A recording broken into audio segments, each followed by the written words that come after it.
किया, बछड़ा का रूप धारण करके और बछड़ों के बीच में जाकर के खड़ा हो गया। मेरे प्रभु ने बलराम जी से कहा, दाऊ भैया तुम कहोगे कि तू बड़ा उदंडी है, गैले चलते राज ले लेता है, देख हमारे बछड़ों के बीच में कौन है। बलराम जी ने देखा, ठीक है कन्हैया तू ठीक कह रहा है। तो मेरे प्रभु ने बछड़ा बनकर जो राक्षस आया उसका भी उद्धार कर दिया।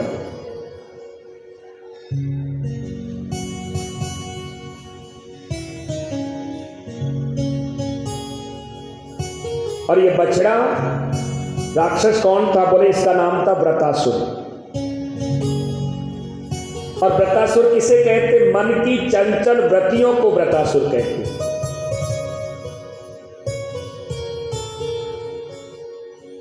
अब कंस ने एक राक्षस और भेजा, और राक्षस ने कैसा वेश बनाया? बगुला का। आपने देखा होगा बगुला किसका प्रतीक है? बगुला पाखंड का प्रतीक है। बगुला क्या करता है? एक पैर से जाकर के नदी में खड़ा हो जाता है, और ऐसे खड़ा होता है जैसे कोई भजनानंदी महात्मा जी भजन कर रहे हो। और जैसे ही बगुला के पास में होकर कोई मछली निकलती है, गप से मुंह में डाल लेता है। तो बगुला कहते हैं पाखंड को। तो ये राक्षस बगुला का भेष लेकर के आया। मेरे गोविंद ने क्या किया? पैर पकड़ा और चारों ओर घुमाया, धड़ाम से पृथ्वी पर मारा, और बकासुर का भी उद्धार कर दिया।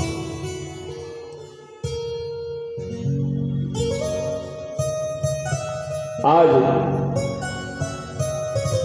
इन दोनों भाइयों में बंटवारा हो गया। बलराम जी ने कहा, भैया हम बड़े हैं,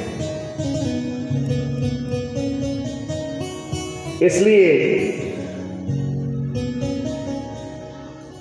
हम गाय चराने जाएंगे, और कृष्ण छोटे इसलिए बछड़े चराएंगे। तो मेरे गोविंद अपनी सखाओं के साथ में आज बछड़े चराने गए। तो आज तो थोड़ी दूर निकल गई। अब इन्होंने वृंदावन ज्यादा देखा नहीं, अभी तो आकर के रहे। तो कंस ने एक अगासुर नाम का राक्षस भेज दिया, और अगासुर नाम का राक्षस भेजा। तो वह राक्षस ने क्या किया? अजगर सर्प का रूप धारण कर लिया। नीचे का तलवा पृथ्वी पर स्थापित कर दिया, ऊपर के तलवा आकाश में। अब ये सखा आगे चले जा रहे हैं, मेरे बाल कृष्ण प्रभु भी चले जा रहे हैं। एक नन्हे से शिष्य निन्ने से सखा ने देखा, कहने लगा एक दूसरे मित्र से मित्र, ये सामने गुफा दिखाई दे रही है, हमने तो कभी ये गुफा देखी ना। दूसरा मित्र बोला, तू ठीक कह रहा है, मैंने सुना है दादी से कहानी में कि गुफा में तो बड़े बड़े संत रहते। तीसरा कह रहा है, होगी सो दिखी जाएगी, आप संतों के दर्शन करके आते। अब ये सखा अगासुर के मुख में प्रवेश कर रहे। मेरे गोविंद मना करे, लेकिन कौन सुने? क्योंकि ये बाल कृष्ण प्रभु से क्या करते हैं? पूर्ण ब्रह्म ईश्वर है, लेकिन जब चाहे जब इनका कान हेर देते, घोड़ा बना करके ऊपर बैठ जाते।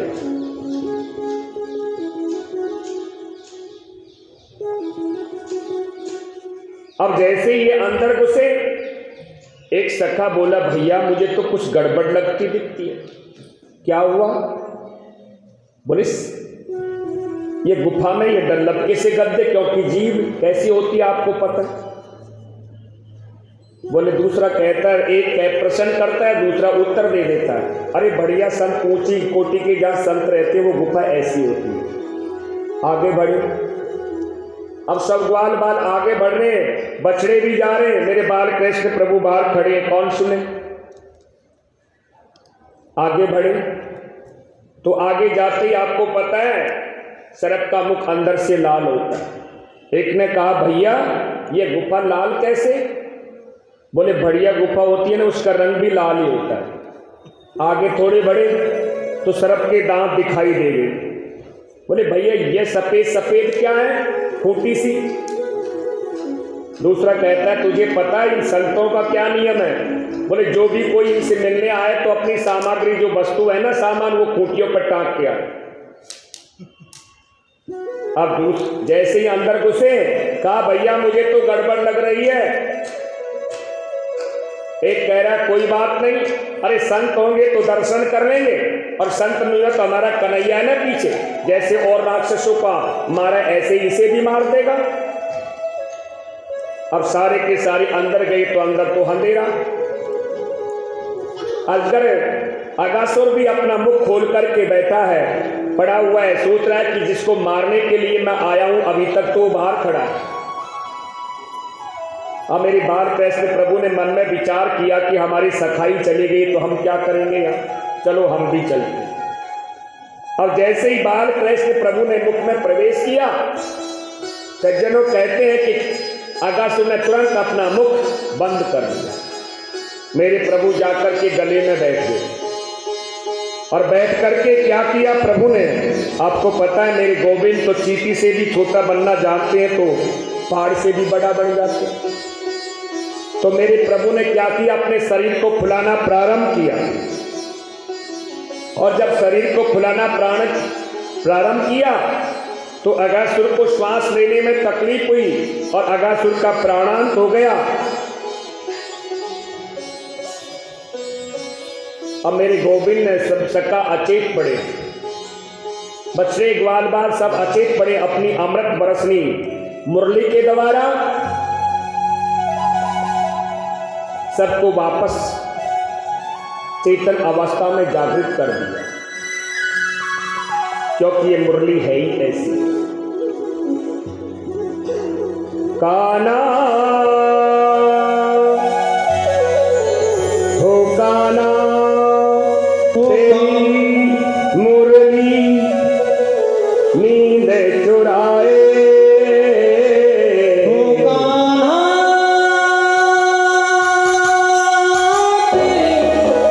बांसुरी नींद चुराए, नींद चुरा के मुझे अपना बनाए, नींद चुरा के मुझे अपना बनाए। हो कान्हा होती बांसुरी नींद चुराए, नींद चुरा के मुझे अपना बनाए, नींद चुरा के मुझे अपना बनाए। काना काना तेरी बांसुरी नींद चुराए, नींद चुरा के मुझे अपना बनाए, नींद चुरा के मुझे अपना बनाए।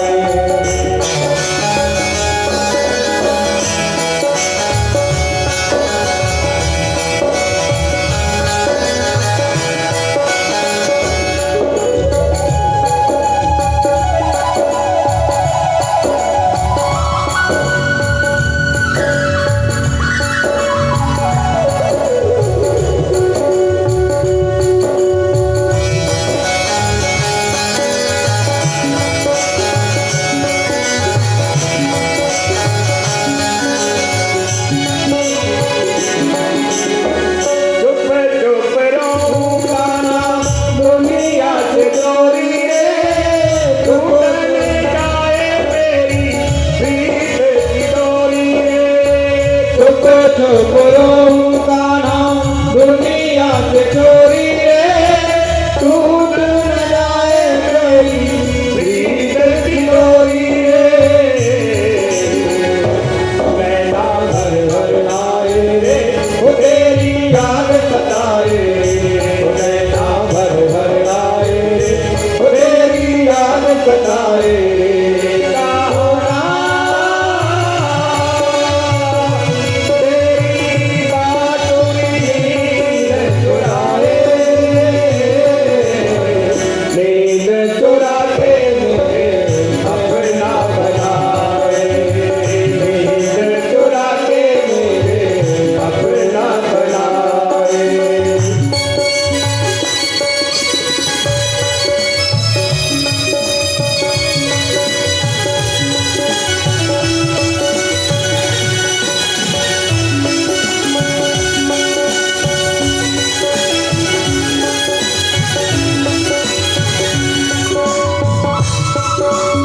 अपनी अमृत बरसनी मुरली के द्वारा सबको चेतन कर दिया।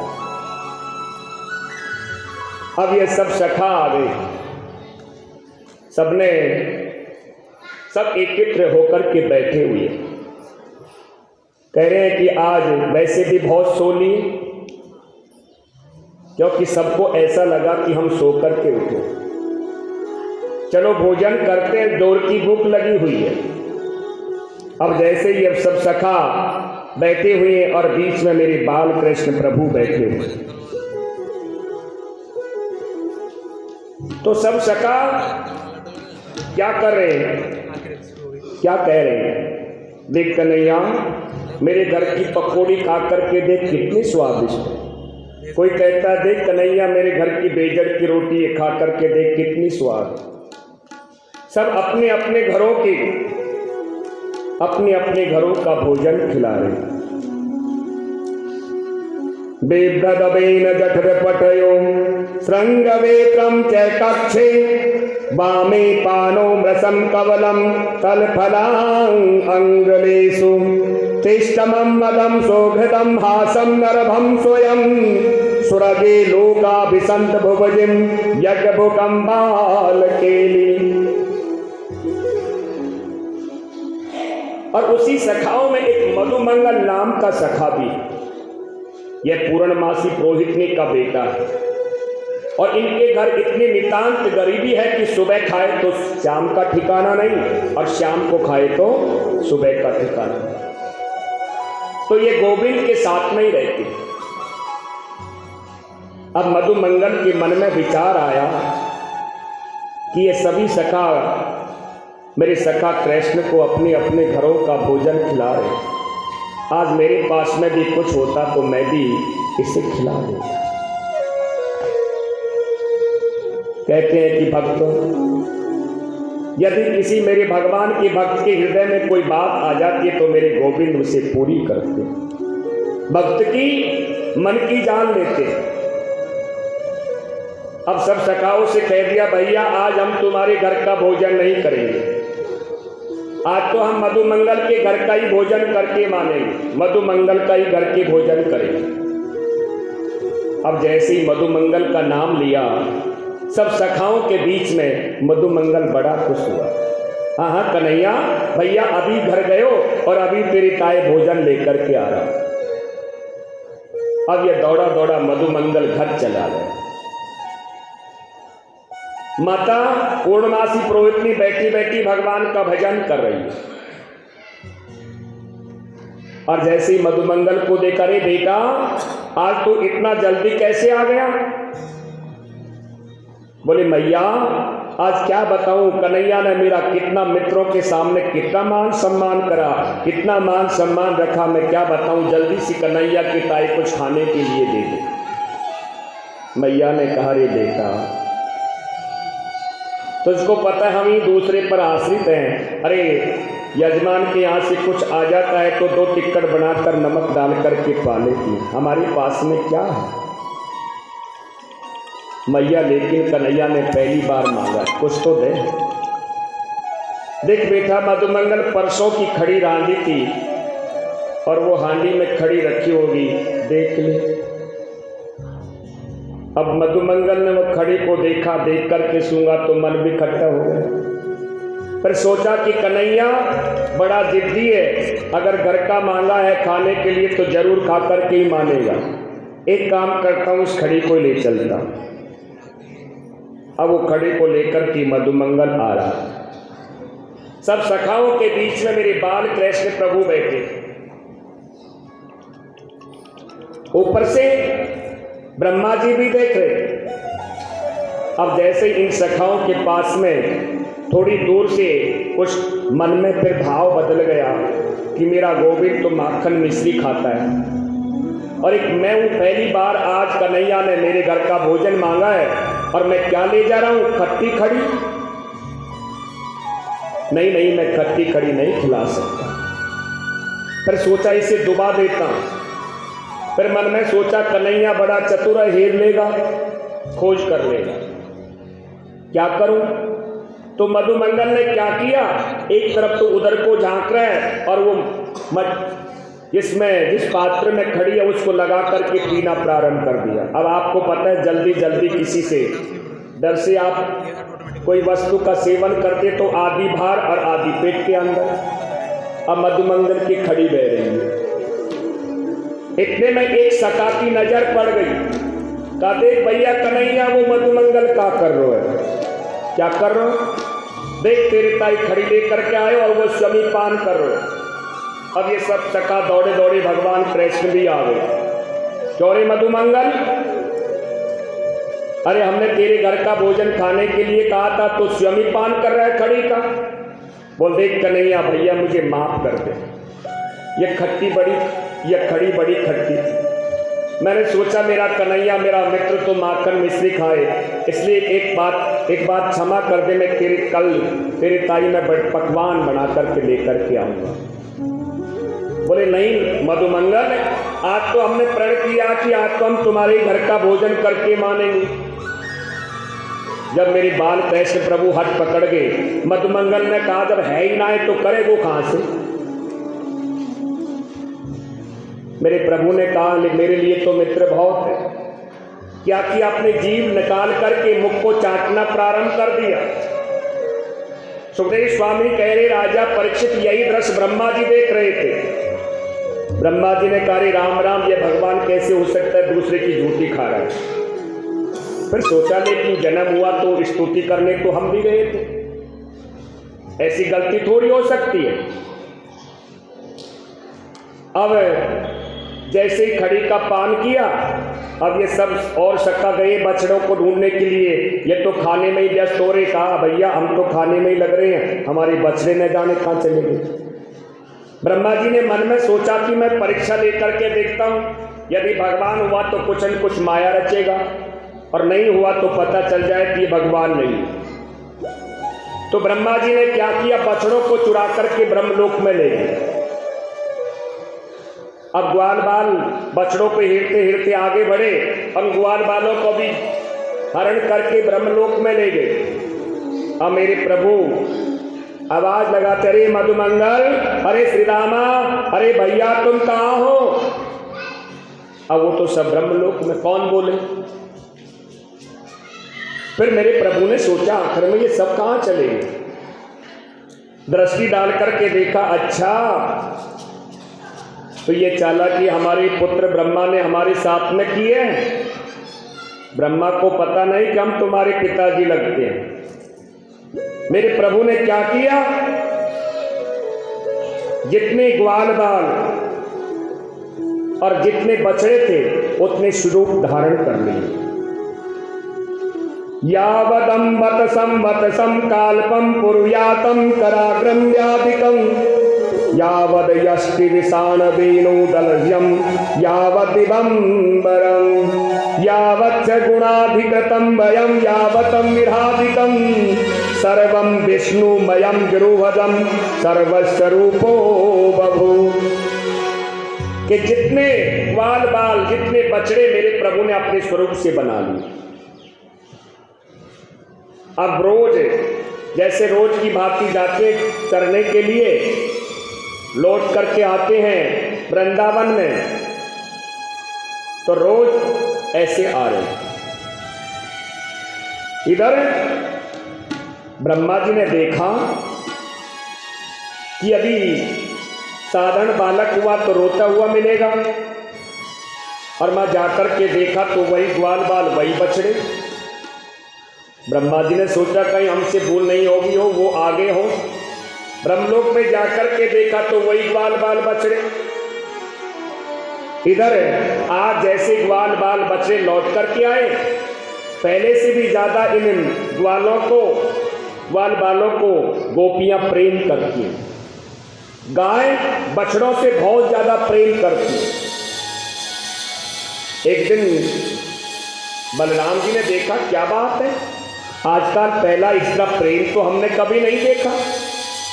दृष्टि डाल करके देखा तो जिधर को दृष्टि डालकर देखे उधर कोई कृष्ण दिखाई देता। धीरे से मेरे गोविंद के पास में आकर के खड़े होकर के पूछा, क्यों रे कन्हैया क्या नाटक चल रहा है? बोले भैया चुप रहो, किसी से कुछ मत कहना। सुखदेव स्वामी कह रहे राजा परीक्षित, मेरे प्रभु सबकी इच्छा पूर्ण करते हैं। अपने भक्त की यदि मन में कोई इच्छा जागृत हो जाती है तो उसकी जरूर पूरी करते। एक बार क्या हुआ, मैया यशोदा गाय का दुवन कर रही थी। मेरे बाल कृष्ण प्रभु गुटमन गुटमन चलते हुए मैया यशोदा की गोद में चले गए और स्तनपान करने लगे। तो जितने भी गौशाला में गाय थी वो तेरी नजर से देख रही थी, नजर से, क्या गोविंद कभी हमारा बछड़ा बनकर हमारा भी दूध का पान करेगा। गोपियों का मन का भी भाव यही होगा कि कभी कन्हैया हमारा पुत्र बनकर के आएगा। तो मेरे गोविंद ने सबकी इच्छा पूर्ण करने के लिए ये लीला की। इधर मेरे प्रभु ने क्या किया, सोचा कि ब्रह्मा जी को हम बताते हैं कि कैसे बछड़ा हरण करने का, ग्वाल बालों का हरण करने का क्या फल मिलता है। तो मेरे प्रभु ने क्या किया, ब्रह्मा जी का रूप धारण करके ब्रह्मलोक में चले गए और ब्रह्मा जी आ गए यह ग्वाल बाल बछड़े देखने के लिए। जाकर के ब्रह्मा जी के सिंहासन पर बैठ गए। द्वारपालों से कह दिया, भैया आजकल बहुत बहरूपीय ब्रह्मा डोलते हैं, एक काम करो, यदि कोई ब्रह्मा आ जाए तो धक्का दे करके बाहर निकाल देना। अब ये ब्रह्मा जी आए, जैसे ही अंदर प्रवेश करना चाहा द्वारपालों ने रोक दिया, बोले कहाँ चले जा रहे हो, मुंह उठाए। ब्रह्मा जी ने कहा, मैं तुम्हारा मालक, इस लोक का मालिक, मुझे ही नहीं पहचानते। बोले तुम्हारे जैसे बहरूपीय बहुत आते, भाग चलो। ब्रह्मा जी ने सोचा ऐसे कैसे बोल रहे, अरे भैया मैं तुम्हारा ब्रह्मा मालिक। बोले पहले ये बताओ, एक लोक का एक मालिक होता है दो? ब्रह्मा जी ने कहा एक लोक का तो एक ही मालिक होता है। तो असली ब्रह्मा जी तो अंदर बैठे, तुम बहरूपिया कहां से आ गए? मेरे प्रभु ने ब्रह्मा जी को सिंह मटका करके कह रहे, क्यों रे ब्रह्मा जी, तुमने हमारे ग्वाल बाल चुराए, यहां हमने तुम्हारी गद्दी चुरा ली। ब्रह्मा जी प्रभु को देख करके कह रहे, वास्तव में वही तो ब्रह्मा जी।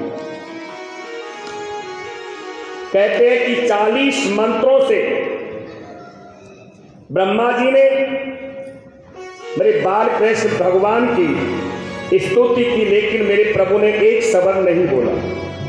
ब्रह्मा जी घबरा गए, 4 परिक्रमा की जगह 3 परिक्रमा देख करके दौड़े दौड़े चले गए ब्रह्मलोक में कि मुझसे तो बहुत बड़ा अपराध हो गया। और आज 1 बरस के बाद में आकर के ग्वाल बालों ने मैया यशोदा से कहा, मैया तेरे लाला ने अगासुर को मारा।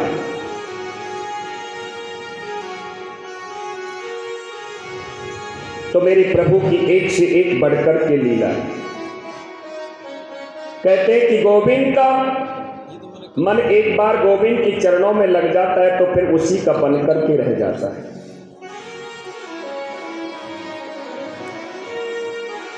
आपको पता है एक बार क्या हुआ, दिल्ली के बादशाह है अकबर, और अकबर के दरबार में ही है रसखान। तो रसखान से लोगों ने कहा कि वृंदावन में एक ऐसा बालक है, बोले जो भी उसका दर्शन कर लेता बस वो उसी का बनकर के रह जाता है। तो रसखान जी वृंदावन में आए और जैसे ही मेरे प्रभु के बांके बिहारी के जैसे ही दर्शन किए, जैसे ही नजर से नजर मिली, तो रसखान जी सब कुछ भूल गए। दिल्ली के बादशाह ने बुलावा भेजा, मना कर दिया, बोले अब हम नहीं आ सकते। और रसखान जी प्रभु से कह रहे हैं, प्रभु मानुष हो तो वही रस खाने, बसो मणि गोकुल गाँव के ग्वारन। मानुष हो तो वही रस खाने, बसो मणि गोकुल गाँव के ग्वारन। जो पशु हो तो कहा बस मेरो, चरो नित्यानंद की देन मजारन। जो पशु हो तो कहा बस मेरो, चरो नित्यानंद की देन मजारन। वाहन हो तो वही गिरी को, जो धरो कर छत्र पुरंदर धारन। जो खग हो तो कहा बस करो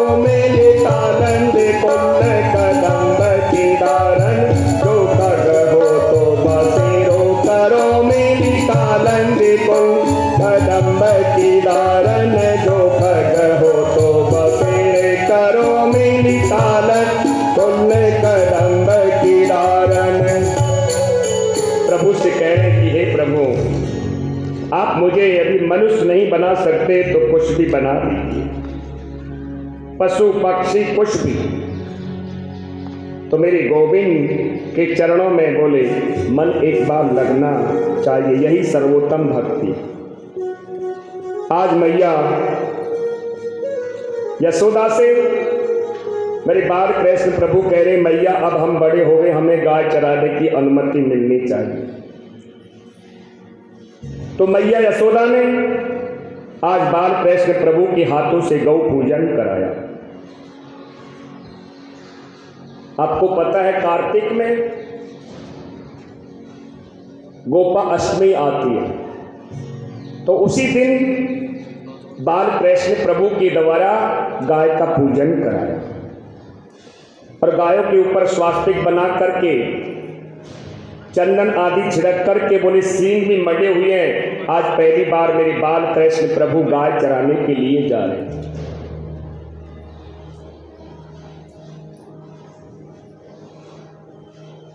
और गाय चराने जा रहे हैं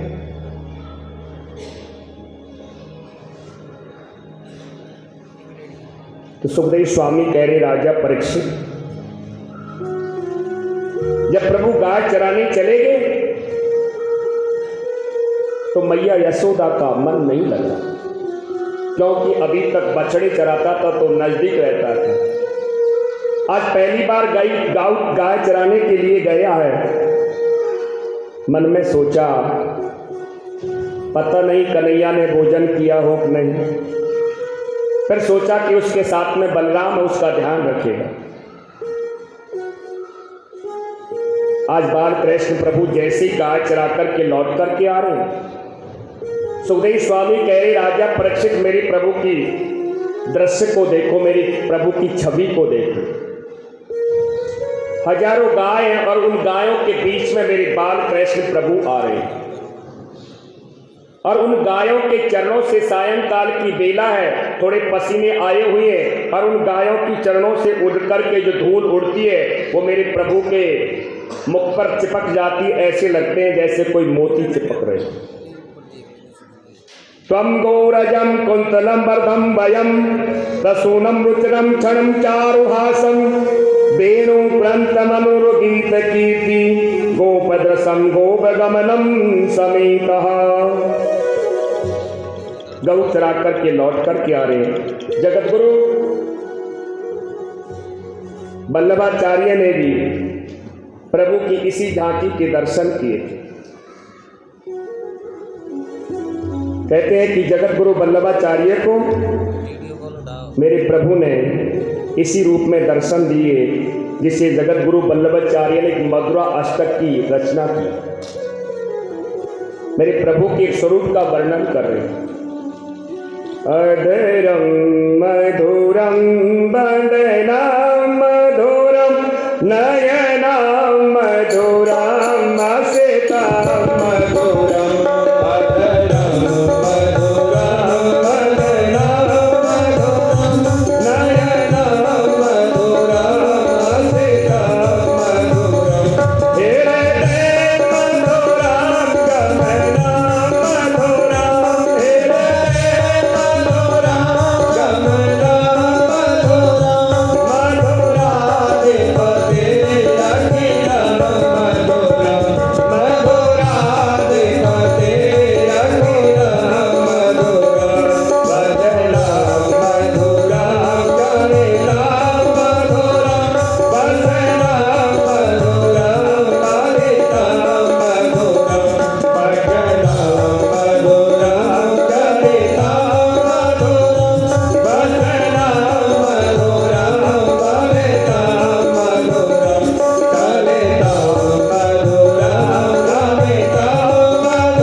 सुंदर झांकी है, जिसका अधर भी मधुर है, जिसका शरीर भी मधुर है, जिसके नयन भी मधुर है, जिसका हंसना भी मधुर है, जिसका हृदय भी मधुर है, जिसका चलना भी मधुर है, ऐसे गोविंद के चरणों में हम प्रणाम करते हैं। जिनकी बैणों भी मधुर है, जिस बालू पर मेरे प्रभु खड़े हैं वो बालू भी मधुर है, जिस हाथ में मुरली का स्वर चल रहा है वो मुरली भी मधुर है, जिनका चरण भी मधुर है, फूलों की माला भी मधुर है, यमुना भी मधुर है, और जिन गलियों में होकर के मेरे प्रभु निकलते हैं वो गलियां भी मधुर है। यमुना का जल भी मधुर है, यमुना में खिलने वाले कमल के फूल है वो भी मधुर है, सब कुछ मधुर है। गोपी भी मधुर है, गोप भी मधुर है, गैया भी मधुर है। कितना सुंदर भाव है। जगत गुरु वल्लभाचार्य कहते हैं इस मनमोहक छवि का जगत गुरु वल्लभाचार्य ने दर्शन किया। इसे हम मधुरा अष्टक बोलते हैं। यदि कोई व्यक्ति रोज इसका पाठ करता है तो एक दिन मेरे प्रभु उसे दर्शन देने के लिए जरूर आते। अब प्रभु जैसे ही गाय चरा करके लौट रहे हैं, गोपियां अटारियों पर खड़ी हैं, पुष्पों की वृष्टि कर रही हैं।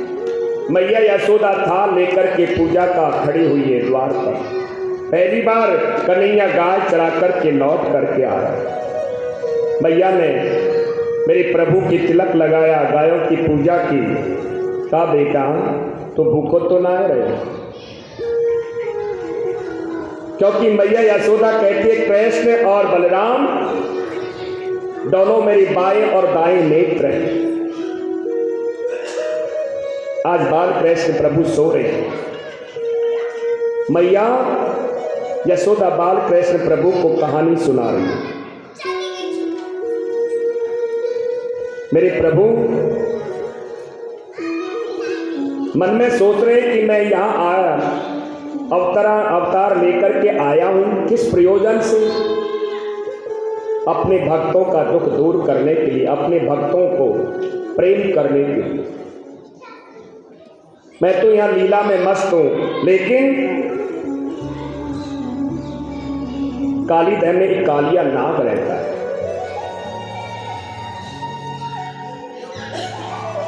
और उसने कालीधर के जल को दूषित कर दिया, इतना दूषित कर दिया।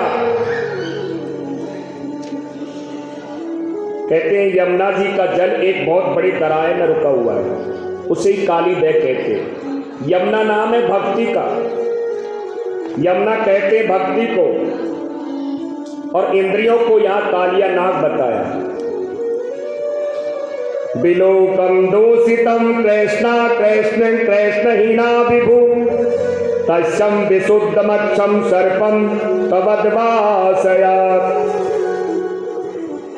तो मैया यशोदा से सोते सोते क्या कह रहे? मैया देख, मैं बड़ा होकर के ये कालीधर से सर्प को निकाल करके मारूंगा, इससे युद्ध करूंगा। अब सुबह प्रातः काल होते ही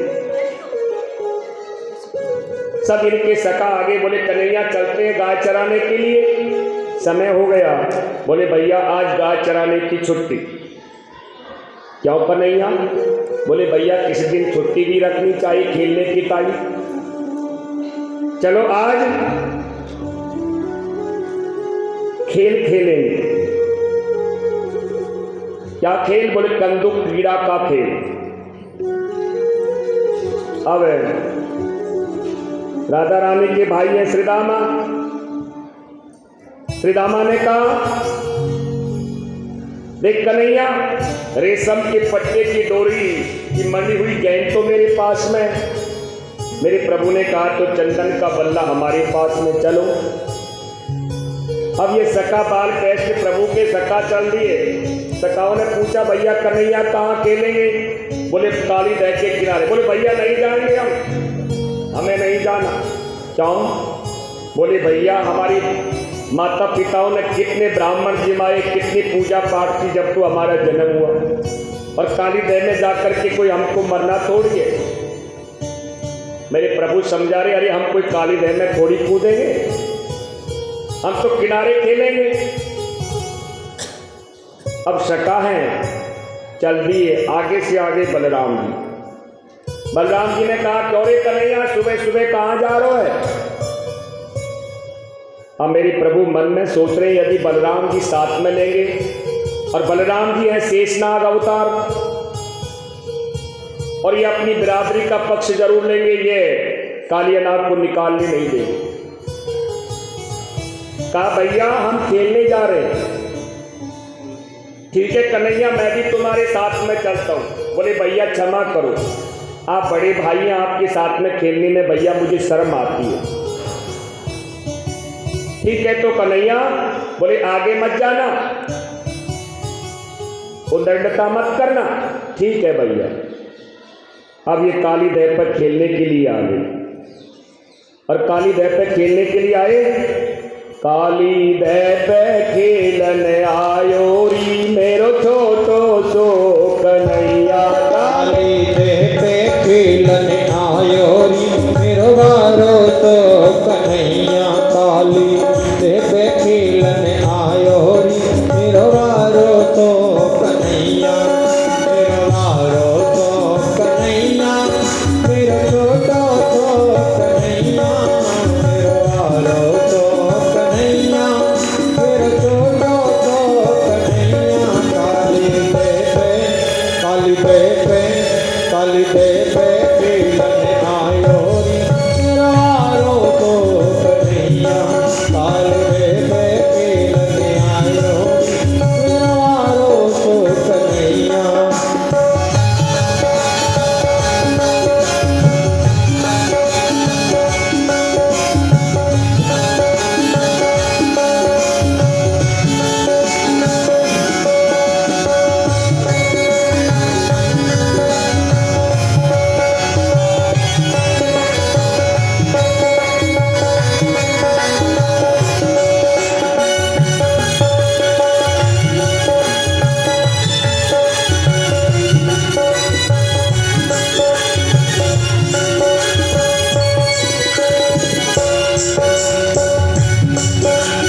बाल बाल सब संग मिलेगी, बाल बाल सब संग बाल बाल सब संग मिलेगी, बाल बाल सब संग मिलेगी। अरर जन गेंद तो खेल रचायो री मेरो बारो तो कन्हैया। काली देह पे खेलन आयो री मेरो बारो तो कन्हैया।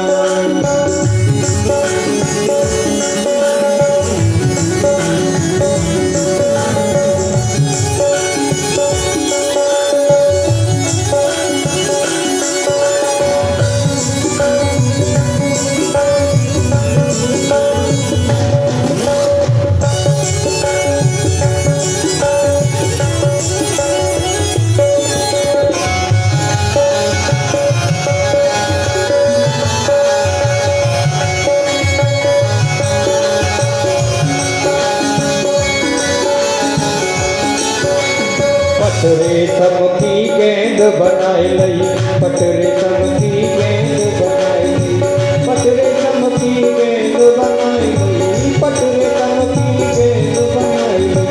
अरर अरर ये तो, अरर ये तो, अरर ये तो चंदन डंडा लायो री मेरो बारो तो कन्हैया। काली देव पे खेलन आयो री मेरो बारो तो कन्हैया।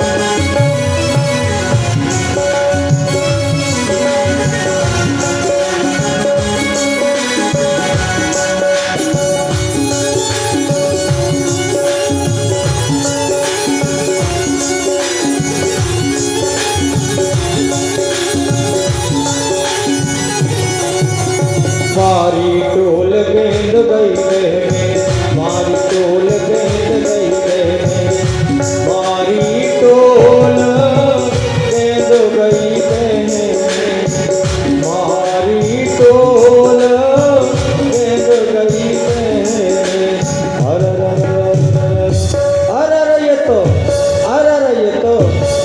ये तो गेंद के संग कही धारो री मेरो बारो तो कन्हैया, काली बहने नहीं आयो रे मेरो बारो तो कन्हैया, मेरो बारो तो कन्हैया, मेरो छोटो तो कन्हैया, मेरो बारो तो कन्हैया, मेरो छोटो तो कन्हैया।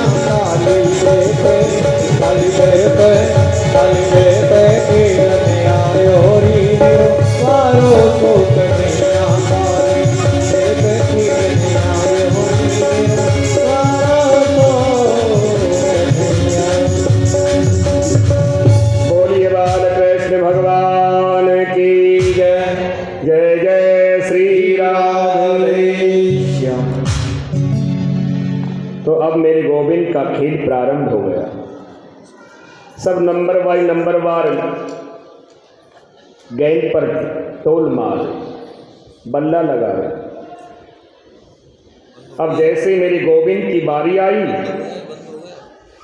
तो जैसे ही मेरे प्रभु ने क्या किया, जोर से बल्ला लगाया और धड़ाम से वो गेंद जाकर की काली देह में गिर गई।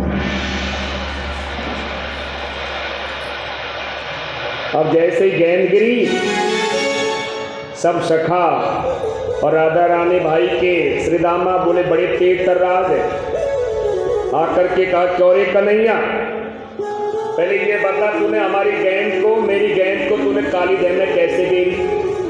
बोले भैया हम क्या करें, थोड़ा जोर से बल्ला लग गया इसलिए गिर गई। हाँ तेरी गेंद होती तो भैया नहीं गिरती।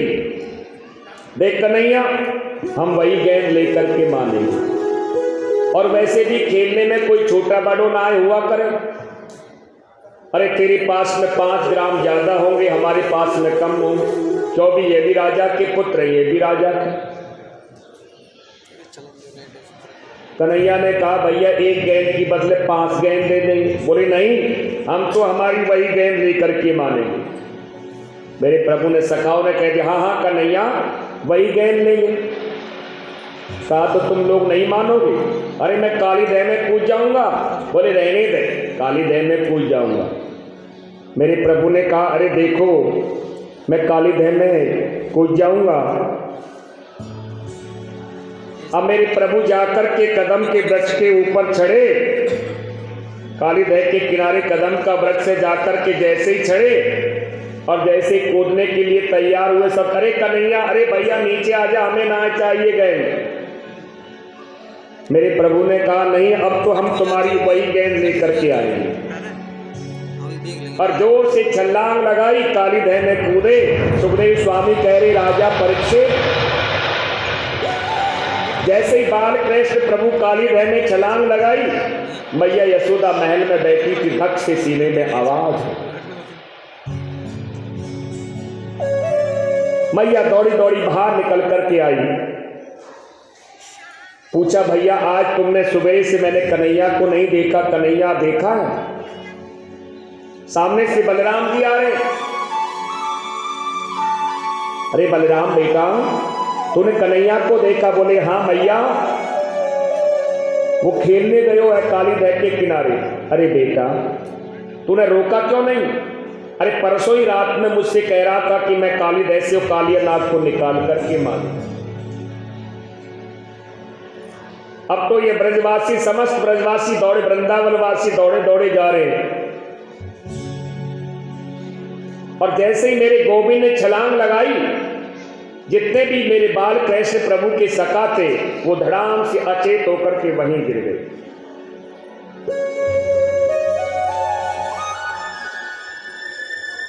मैया यशोदा आई, देखा एक सखा को जैसे तैसे करके होश आया। पूछा सखा से अरे बेटा तूने कन्हैया को देखा? बोले मैया हमने बहुत मना करी लेकिन कन्हैया